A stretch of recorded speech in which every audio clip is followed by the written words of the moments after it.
Betulkah Hidayat Lamagarate yang bernotabene matahari Katulistiwa, biar dikatakan hebat, tidak peduli dengan corona, hanya karena ingin duduk sebagai RI1 di Sulteng? Betulkah? Nah, di sini kita akan bahas supaya kita tidak salah pilih dan kita harus memilih seorang pemimpin yang tepat dan bisa membawa Sulawesi ke masa depan yang lebih baik dan lebih terang, lebih benderang, dan membuat martabat Sulawesi Tengah tambah hebat. Ini persoalannya. Baiklah, jangan lupa ikuti channel yang akan terus membahas bagaimana pergerakan pemilihan Bapak nomor 1 di Sulawesi Tengah. Salam budaya dari Bambang Uban. Oke.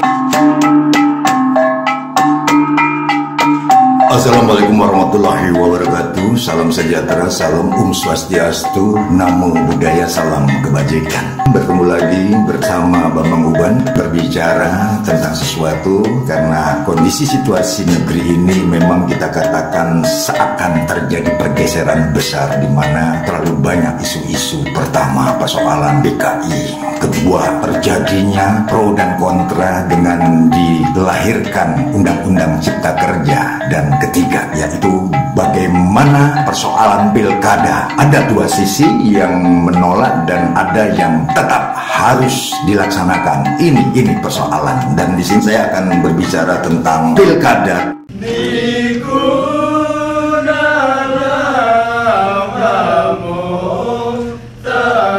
Sebagai seniman, sebagai budayawan, saya seumur hidup saya tidak pernah masuk ke lembah partai atau ikut arus politik. Tapi di sini saya akan berbicara tentang siapa sih pemimpin terbaik untuk Sulawesi Tengah ke depan. Nah, di sini heboh, artinya di mana saya kenal Bapak Hidayat Lamagarate dan beliau menyalonkan untuk menjadi gubernur Sulawesi Tengah. Tapi ada sudut pandang lain yang saya bisa menilai, dan ini tentunya akan menjadi jawaban bagi masyarakat Sulawesi Tengah.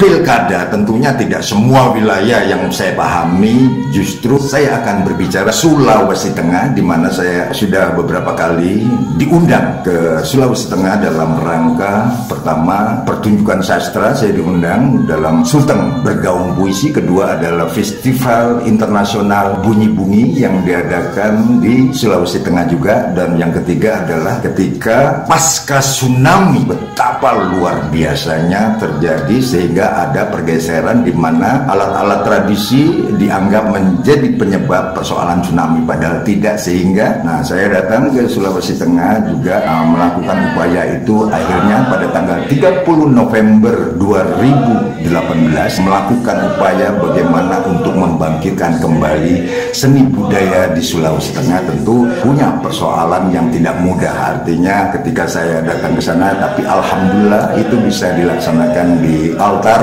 Masjid Agung Sulawesi Tengah, di mana saya satukan 5 agama untuk berdoa. Kalau kita bicara tentang pilkada, kita kembali kepada masalah pilkada, dan saya melihat yang terjadi dalam situasi sekarang ini bahwasanya Bapak Hidayat Lamagarate juga mencalonkan diri sebagai gubernur untuk periode berikutnya. Nah, ini pertanyaan besar buat saya juga, mungkin juga buat masyarakat di Sulawesi Tengah. Apakah layak? Apakah pantas? Apakah memang sudah cukup tepat bahwa Bapak Hidayat Lamagarate menjadi gubernur Sulawesi Tengah? Pilkada ini menjadi persoalan di mana ada yang protes untuk tidak harus diadakan karena kondisi masih dalam persoalan wabah pandemi COVID-19. Tapi di sini saya akan sedikit berbicara. Di sini kebetulan saya mau membaca satu perputaran politik yang terjadi, bagaimana calon-calon bapak bangsa di wilayahnya di sini, dan saya pernah datang ke Sulawesi Tengah Tengah, bagaimana membangkitkan kembali kebudayaan, yaitu musik-musik tradisional yang di masa itu dianggap penyebab dari tsunami itu. Tapi ternyata ada sisi lain. Apa urusannya dengan Hidayat Lama Karate dengan seni budaya Sulteng?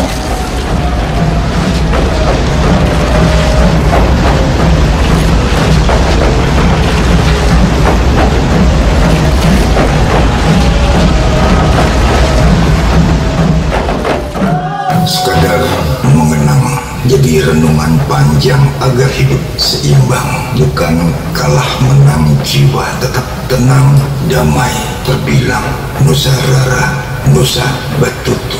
Senja hari di tanah Kaili sejarah tragedi mengeri menghampiri, gempa bumi, tsunami dan likuifaksi. Nasib Sultan tersayati, mengubur benak dan hati, terseok roda ekonomi, luka perih menyelimuti. Di hadapan Maha Suci bertanya kepada Ilahi, kenapa alam kami murka sekali?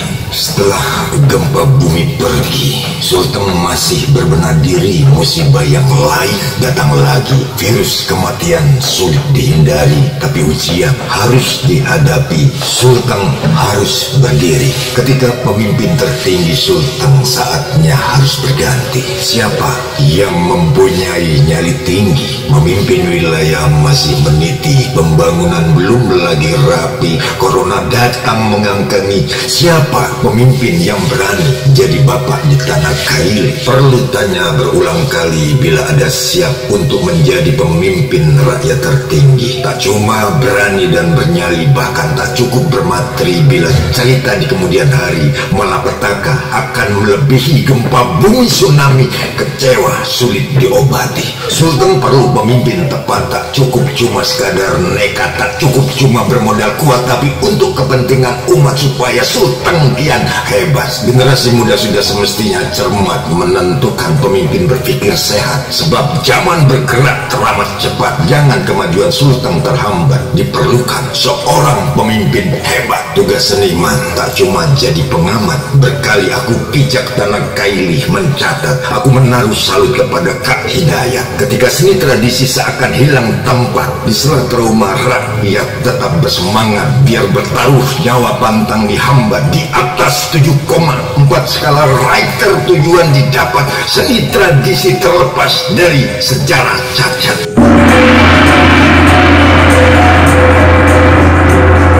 Persoalan segala ujian bagi wilayah Sultan merupakan ketentuan Tuhan, pantang dilawan. Sedangkan tunas kepemimpinan telah tumbuh melewati kurun waktu perintisan, bukan instan. Telah berjalan dari jabatan camat sampai sekretaris daerah provinsi Sultan dilalui. Calon pemimpin pilihan niat lillahi serta keimanan, bukan sebab syahwat kekuasaan, bukan sebab gila kehormatan, bukan sebab hobi persaingan, bukan sebab demi kekayaan, bukan kepentingan golongan. Pemimpin Sultan masa depan mengemban sejati amanat Tuhan, berdiri di atas kepentingan insan, membangun harmoni keragaman, persatuan kesatuan diutamakan, mewujudkan Sultan berlian. Corona bukan suatu kendala untuk melahirkan bapak bangsa agar Sultan jadi terpercaya bersama kemajuan Indonesia.